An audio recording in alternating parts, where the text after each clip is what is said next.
안녕하세요, 부산스토리입니다. 오늘은 비가 엄청 오네요. 미친 것 같아요, 비가.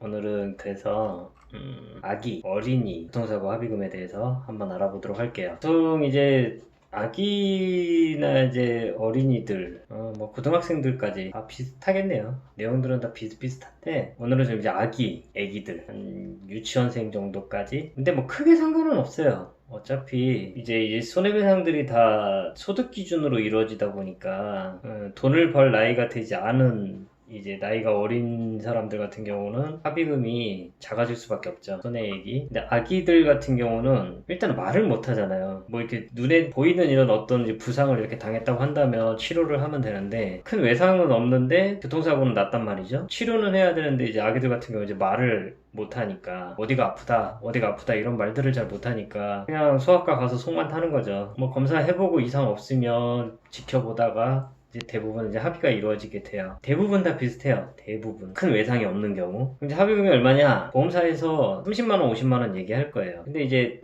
아기들이 병원을 잘 안 가죠? 어른들이야 자기 발로 가니까 병원을 갈 때도 자주 가는데 아기들 같은 경우는 병원을 뭐 자기가 아파서 간다고 가는 게 아니니까 엄마가 또 데리고 가야 되고 이래저래 또 크게 문제가 없어 보이니까 병원도 잘 안 가고. 그 처음에는 병원 좀 몇 번 가다가 시간이 지날수록 이게 뜸해지잖아요, 치료를 받는 게. 그러다 이제 슬슬 합의 시점이 되면서 합의를 하게 되는데 이제 치료를 자주 못 받다 보니까 우리가 이제 이렇게 생각을 하시면 될 것 같아요. 내가 몸이 아파요. 치료를 계속 받아요. 하루에 한 번씩 받든 이틀에 한 번씩 받든 치료를 계속 받는단 말이죠. 몸이 아프니까. 그러면 제 3자가 딱 봤을 때도 아, 저 사람은 교통사고로 아직까지도 몸이 불편한가 보구나. 이렇게 생각을 하겠죠. 근데 뭐 일이 바쁘든 뭐가 어떻든 뭐 여러 가지 이유들로 인해서 치료를 잘 못 받아요. 처음에는 뭐 하루에 한 번, 이틀에 한 번씩 가다 점점 이제 일주일에 한 번, 보름에 한 번, 한 달에 한 번, 그러다 이제 슬슬 치료를 거의 안 받죠. 그러면 아, 이제 교통사고로 인해서 치료가 끝났구나. 더 이상 아프지가 않구나. 바쁘다고 말하는 거는 솔직히 받아들이기가 힘들죠. 내가 진짜 몸이 아프다고 한다면 아무리 바빠도 병원을 가겠죠? 근데 그게 아니다라고 한다면 뭐 둘 중에 하나겠죠. 치료가 다 끝났든 아니면 더 이상 치료가 필요 없든. 그러면 교통사고 합의금은 위자료, 그때도 말씀드렸듯이 통원치료 받았을 때 통원치료로당 8,000원, 그리고 나머지는 향후치료비예요. 치료가 다 종결된 사람한테 향후치료비가 있을까요? 없죠. 당연히 없겠죠.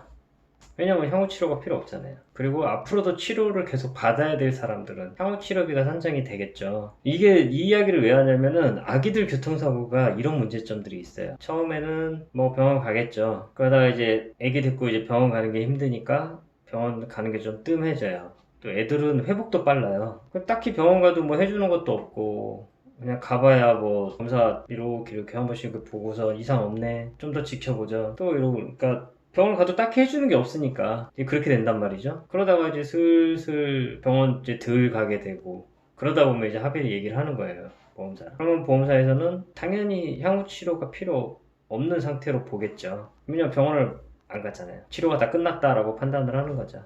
그럴 수밖에 없고요. 그래서 합의금이 작아요, 다른 성인들보다. 그래서 위자료, 그다음에 이제 통원치료비 등등 해가지고 산정이 되는 게 뭐 30만원, 50만원 이렇게 얘기할 거예요.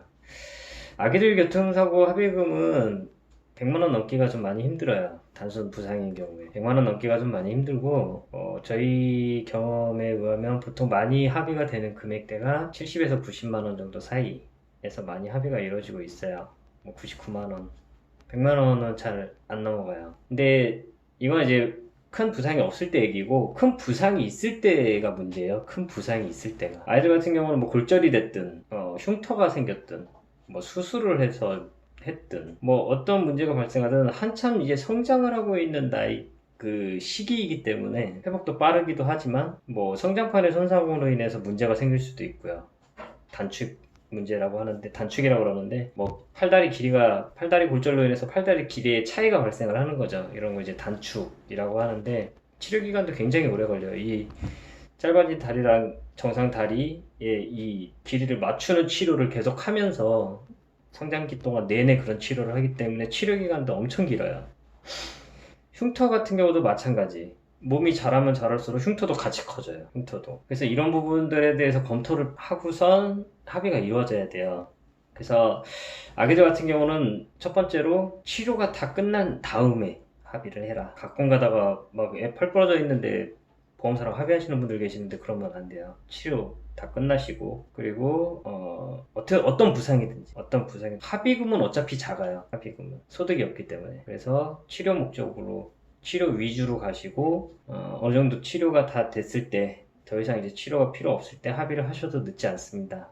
지난번에 제가 소멸시효 얘기 잠깐 했었었죠. 치료를 받던 날로부터 다시 3년이 연장이 되기 때문에 소멸시효에 걱정은 없이 그냥 계속 치료 받으시면 돼요. 간혹가다 부상이 되게 심해서 영구장애가 나오는 경우가 있어요. 단축 같은 경우도 이제 길이를 맞추다 안 돼가지고 팔이나 다리 양측 다리의 길이의 차이가 발생을 하는 경우, 이런 경우 다 후유장애 평가 대상이거든요. 이런 경우에는 검토해가지고 소송을 하시든 결정을 해야겠죠. 아기들 같은 경우는 그러니까 흉터 부분도 문제가 될 수가 있고, 골절이나 이런 성장판 손상으로 인해서 그 길이의 차이가 발생을 할 수도 있고, 이제 머리를 다친 경우는 이제 지능 검사나 이런 여러 가지 검사들을 하게 되겠죠. 그 흉터, 모발 이식술도 검토를 해봐야 되고, 뭐 검토를 해야 될 게 엄청 많아요. 머리를 다친 경우도 마찬가지 여러 가지 검사들을 해서 적정한 치료와 그다음에 보상 절차가 들어가야 되겠죠. 이런 부분들 잘 검토하셔가지고 섣불리 합의하지 마시고 오랜 기간 동안 치료 받으시면서 적절한 시기에 합의를 하셔도 되고, 아니면 소송을 진행을 하셔도 되고, 그렇게 하시는 게 가장 좋을 것 같습니다. 오늘 두 가지 얘기했죠. 경미한 사고, 큰 부상을 당하지 않았을 때도 마찬가지로 치료 기간을 길게 잡으시고 더 이상 병원에 가지 않아도 될 때, 그때쯤 합의를 하시면 된다. 큰 부상을 당했다, 뭐 골절 등의 이런 큰 부상을 당했다 라고 한다면 진짜 오랜 기간 동안 치료를 받으시면서 이상이 없는 걸 확인하시고 그때 합의를 해도 늦지 않다. 이렇게 정리하는 걸로 할게요. 오늘은 여기에서 마치도록 하겠습니다. 감사합니다.